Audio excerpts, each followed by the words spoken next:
Hello दोस्तों, स्वागत है आप सभी का संघर्ष आईएएस के प्लेटफॉर्म पे। आज हम इस वीडियो में बात करेंगे कि भारतीय अर्थव्यवस्था की तैयारी कैसे करें, चाहे यूपीएससी हो या यूपी पीसीएस हो या अदर स्टेट के पीसीएस हो, बिहार पीसीएस हो, मध्य प्रदेश पीसीएस, राजस्थान पीसीएस। आप कैसे इसकी तैयारी के लिए बेसिक अंडरस्टैंडिंग आपकी हो और आप डायनेमिक अंडरस्टैंडिंग कैसे कर सके भारतीय अर्थव्यवस्था का, उसके बारे में हम बात करेंगे। और थोड़ा सा मैं आपको बताएंगे कि किस तरह से आपको पढ़ना चाहिए कि जिससे कि आपको अंडरस्टैंडिंग करने में भारतीय अर्थव्यवस्था का कोई दिक्कत न हो। ठीक है, तो इसके बुक्स के बारे में बात करेंगे, कौन सी बुक्स पढ़ना चाहिए आपको। सबसे पहले हम बुक्स के बारे में बात करेंगे कि कौन सी बुक्स इंपॉर्टेंट है।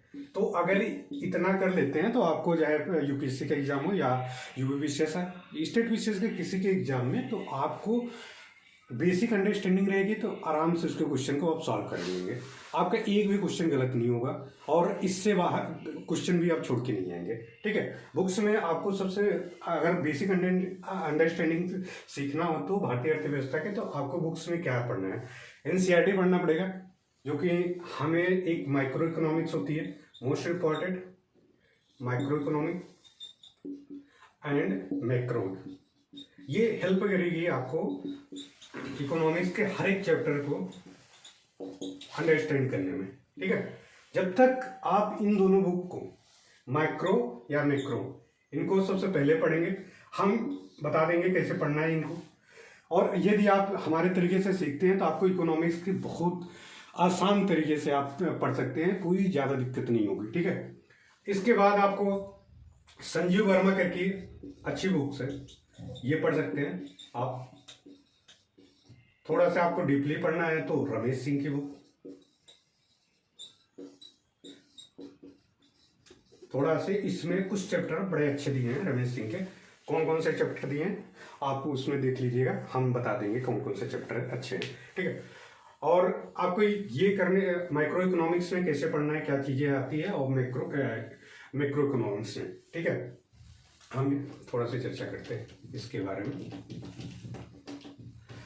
जैसे मान लेते हैं कि आप इकोनॉमिक्स क्यों पढ़ना चाहते हैं, इकोनॉमिक्स की क्या जरूरत है।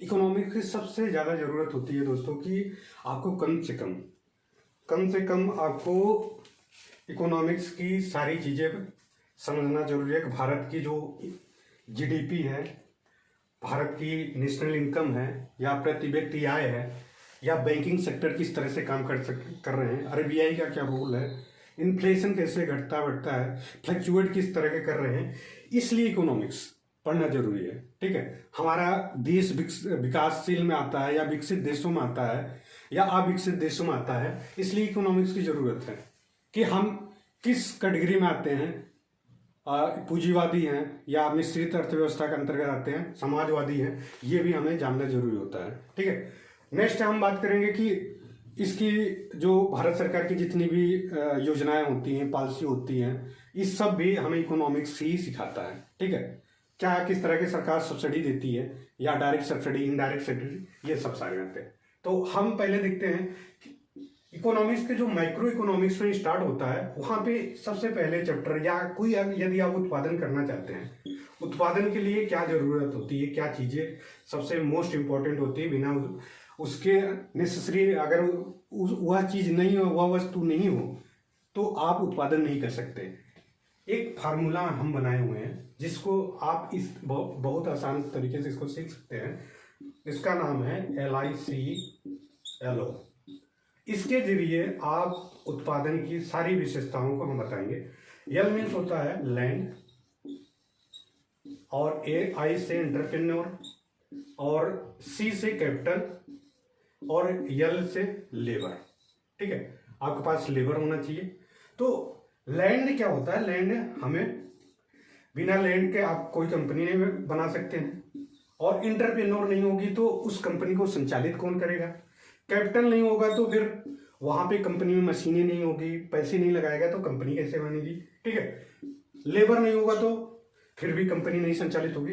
ये चार चीजें मोस्ट इंपॉर्टेंट है जो आपको माइक्रो इकोनॉमिक्स में समझना जरूरी होता है। तो मान लीजिए अगर कंपनी है, इस पे इनपुट डालते हैं आप, इनपुट आता है, और आउटपुट क्या होता है आपका, रॉ मटेरियल आपका आ गया। रॉ मटेरियल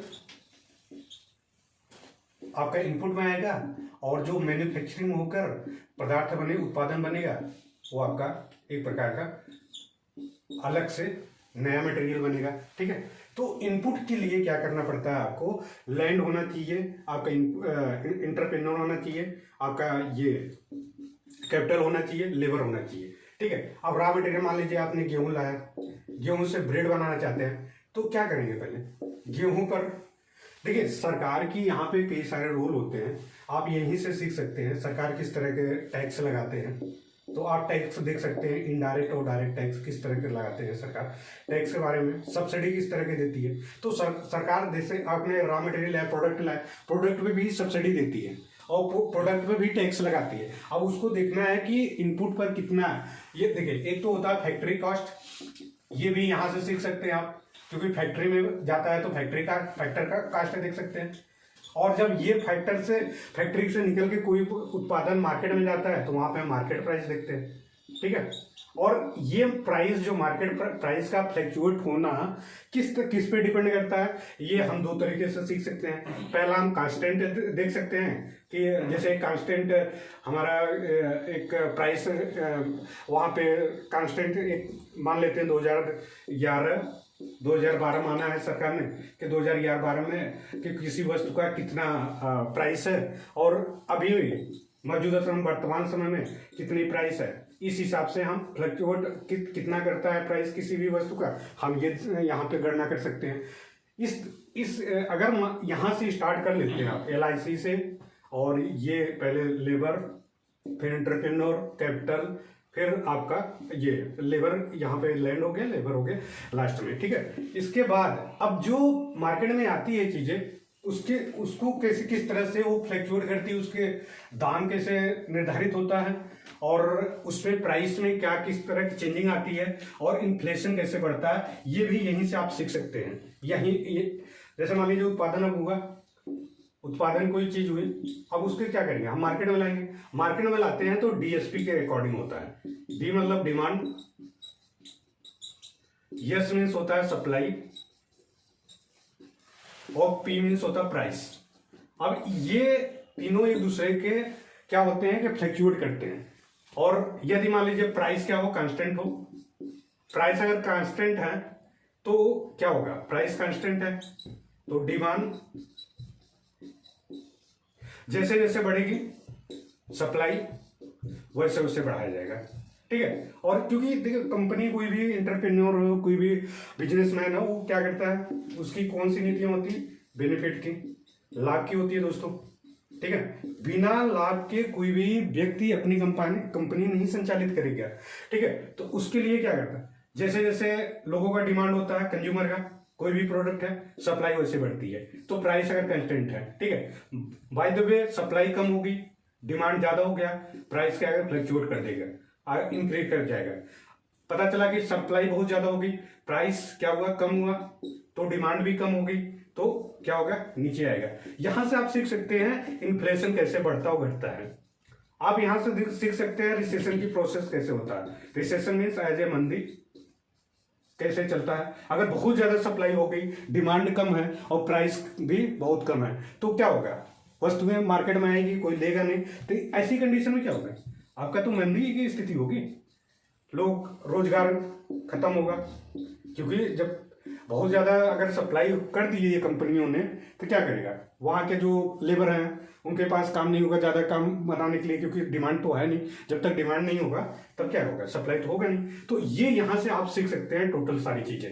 तो ये माइक्रो इकोनॉमिक्स में यहां से सीखेंगे, जो सूक्ष्म अर्थव्यवस्था है, तो इसमें सारी चीजें दी गई है। प्राथमिक जो क्षेत्र होता है उसके बारे में, प्राथमिक जो सेक्टर है, प्राइमरी सेक्टर, प्राइमरी सेक्टर से ही आपका सेकेंडरी सेक्टर बनता है, सेकेंडरी सेक्टर से आपके टर्सरी सेक्टर बनता है। तो प्राइमरी में क्या हम देखते हैं, नेचुरल जितने भी रिसोर्स है, चाहे वो एग्रीकल्चर से रिलेटेड हो या मिनरल से रिलेटेड हो, ठीक है, या एनर्जी से रिलेटेड हो, ये क्या प्राथमिक सेक्टर है। यहीं से आप मैन्युफैक्चरिंग करना स्टार्ट करेंगे। मैन्युफैक्चरिंग जब होगा वो सेकेंडरी सेक्टर में आ जाएगा। जितनी भी मैन्युफैक्चरिंग चीजें होती है वो सेकेंडरी सेक्टर में आ जाती है। अब वो मैन्युफैक्चरिंग चीज क्या होगी, हम कंज्यूमर तक पहुंचाएंगे, सर्विस जितनी भी सर्विस चीजें होती है उस टर्शरी सेक्टर में आ जाता है। तो ये सब सारे हम माइक्रो इकोनॉमिक्स में सीखते हैं, ठीक है। तो इसी के जरिए सारी चीजें होती है, कैसे कैसे अगर प्राइमरी सेक्टर का आप सीख जाएंगे हमारे जरिए कि कैसे हम आपको बताएंगे एग्रीकल्चर में क्या आता है, मिनरल्स में क्या होता है, किस तरह की प्रोडक्शन होती है, सारी चीजें। तो आप इकोनॉमिक्स आसान तरीके से आपको हर एक चीज समझ सकते हैं, चाहे इन्फ्लेशन हो, चाहे डिफ्लेशन हो, चाहे रिसेशन के प्रोसेस हो, या कोई भी हो, ठीक है। रेवेन्यू कलेक्ट करने का सरकार के दो ही तरीके हैं उसके पास, या तो खुद से कंपनी लगाए, खुद से कंपनी लगा कर वो डायरेक्ट क्या करे, बेनिफिट कमाए, या तो फिर वो टैक्स लगाती है। टैक्स लगाकर क्या करती है, अपना शासन प्रशासन, जो भी शासन में उसके रूल रेगुलेशन में जो भी अधिकारीगण हैं उनको वेतन भत्ते कहाँ से देगी, टैक्स ही, रेवेन्यू से ही देती, जो भी योजनाएं चलाती है, जितनी भी सारी भारत सरकार अपना काम करती है तो कहाँ से करती है, टैक्स करती है। टैक्स का वसूलने का दो ही काम है, डायरेक्ट टैक्स होता है या तो इनडायरेक्ट टैक्स होता है, ठीक है। अगर भारत सरकार एक्सपेंडिचर ज्यादा करती है क्या होता है, अगर एक्सपेंडिचर ज्यादा कर दी सरकार ने, फिर यहाँ पे क्या होगा, उसके पास अर्निंग कम हुई तो फिर हमारे घाटे हो जाते हैं। तो हम यहाँ से डेफिसिट सीख सकते हैं, और डेफिसिट कितने प्रकार होते हैं, ये सब सारे चीजें हम मैक्रो इकोनॉमिक्स में पढ़ते हैं। तो उसमें हम देखते हैं कि फिस्कल डेफिसिट क्या होता है, रेवेन्यू डेफिसिट क्या होता है, कैपिटल डेफिसिट क्या होता है, प्राइमरी डेफिसिट क्या होता है, ये भी हम सीखते हैं इसमें।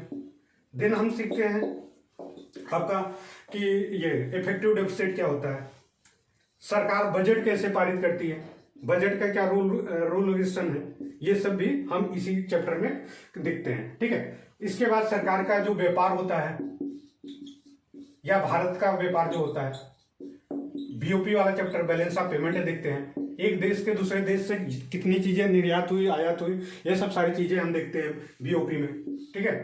तो यहाँ पे दो अकाउंट होते हैं, एक तो करेंट अकाउंट होता है, करेंट अकाउंट डेफिसिट होता है, और एक होता है आपका कैपिटल अकाउंट डेफिसिट। इस तरह कौन सा चालू खाता घाटा क्या है और कैपिटल खाता पूंजी खाता घाटा क्या है, इन सबको हम देखते हैं। कौन कौन सी वस्तुएं ये सीएडी में रखा जाता है, कौन से ये कैपिटल अकाउंट डेफिसिट में रखा जाता है, इन सबको हम देखते हैं इसमें बीओपी के अंतर्गत, ठीक है। इसको बड़ा आसान तरीका है, यदि आपने रेवेन्यू वाला चैप्टर पढ़ लिया है तो लगभग वही सारी वस्तुएं आती हैं आपका सीएडी में, ठीक है।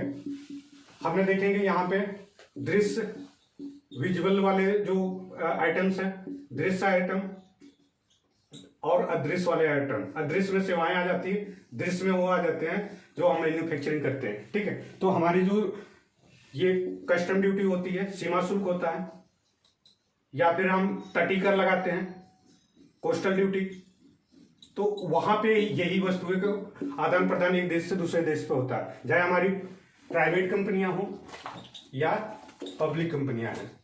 ये सब सारे हम इकोनॉमिक्स के अंतर्गत देखते हैं। अब हम ट्रेड की जो पॉलिसी है भारत सरकार की, वो सब देखते हैं कि ट्रेड की पॉलिसी हर 5 वर्ष में चेंज करती रहती है सरकार अपनी। तो हम इसमें पॉलिसी में क्या है कि एक देश के प्रेफरेंस वाले वस्तुएं कौन सी होती हैं, कौन सी फ्री ट्रेड एग्रीमेंट होता है, इन सब के बारे में बात करते हैं इसमें, ठीक है। ये इकोनॉमिक्स का एक बेसिक चीज हमने बताने की कोशिश की हूँ कि किस तरह से आप इकोनॉमिक्स को सीख सकते हैं। और बुक्स के लिए हमने बताया कि या एनसीईआरटी आपके पास है, और हाँ, इसके बाद फिर आपके पास एनसीईआरटी है, और एनसीईआरटी के साथ साथ आपका संजीव वर्मा, और डीपली में पढ़ना हो रमेश सिंह की इंपॉर्टेंट है। जैसे आप शेयर मार्केट वाली देख सकते हैं, काफ़ी इंपॉर्टेंट है, ठीक है।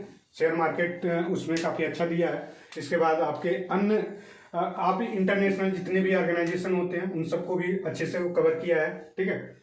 जैसे आपको आईएमएफ हो गया, आईएमएफ का क्या रोल है, वर्ल्ड बैंक का क्या रोल है, ठीक है, यूएन की और संस्थाएं क्या है, और एशियन डेवलपमेंट का क्या रोल है, ब्रिक्स बैंक का क्या रोल है, इन सब का भी देख सकते हैं, ठीक है। इकोनॉमिक्स के अंतर्गत हमें पढ़ना पड़ता है, क्योंकि हमें लोन लेना पड़ता है, लोन क्रेडिट लेना पड़ता है और देना भी पड़ता है किसी देश को या किसी से अगर हमें जरूरत पड़ती है, ठीक है। ये सब सारे इकोनॉमिक्स में हम देखते हैं। और डायनेमिक वाले अगर बेसिक अंडरस्टैंडिंग आपको हो गई यहाँ से, फिर डायनेमिक का कोई रोल बहुत ज़्यादा नहीं होता है, बट अपडेट करना रहता है कि डेटा कैसे होता है, क्या हो रहा है क्या नहीं है। जैसे आप उसके लिए क्या करेंगे, न्यूज़पेपर है हमारे पास, द हिंदू आप पढ़ सकते हैं, और इंडियन एक्सप्रेस,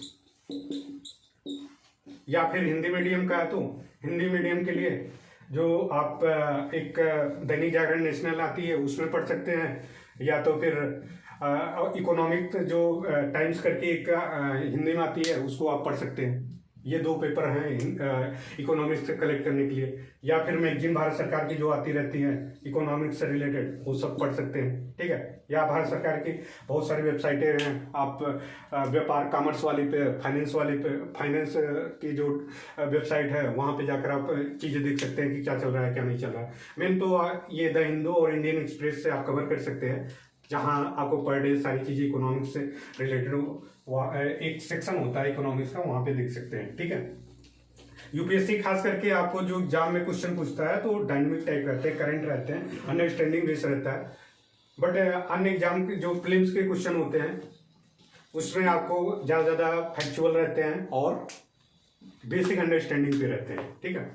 तो आज हम इकोनॉमिक्स की यहाँ तक बात कर रहे हैं, बाकी हम नेक्स्ट चैप्टर बात करेंगे तो नेशनल इनकम कैसे पढ़ना चाहिए, किस तरह से पढ़ना चाहिए, सारे डिटेल में बात करेंगे। आज हम आइडिया बता दिए आपको, ठीक है।